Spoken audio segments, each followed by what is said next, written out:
நாகங்களுக்கு பெருமை சேர்க்கும் நாகேஸ்வரியாக அன்னை கருமாறி உறையும் திருத்தலம்தான் திருவேற்காடு. ஒரு நாள் அம்பிகை குறி சொல்லும் நாடோடி பெண்ணின் உருவத்தை எடுத்து சூரியனிடம் சென்று அவரின் எதிர்காலத்தை கணித்துச் சொல்வதாகச் சொன்னார்.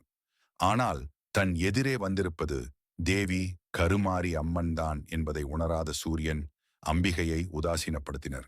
கோபமடைந்த அம்மனும் சூரியனை சபிக்க அவர் தன் பிரகாசத்தை கொஞ்சம் கொஞ்சமாக இழக்கத் தொடங்கினர்.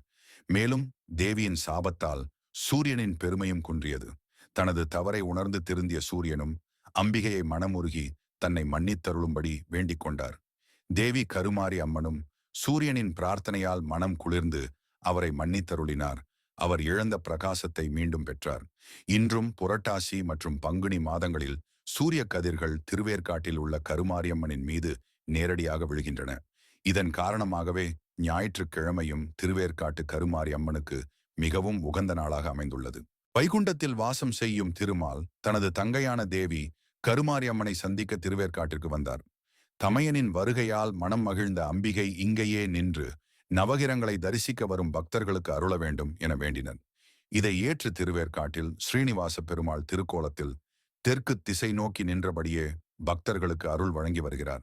அன்னை கருமாரி கலியுகத்திலே கண்கண்ட தெய்வம், மஞ்சளால் மகிமை புரிபவள், எலுமிச்சம் பழத்திலே அதிசயம் காட்டுபவள், வேப்பிலையில் வெப்புநோய் தணிப்பவள், சாம்பலிலே உயிர் காப்பவள்.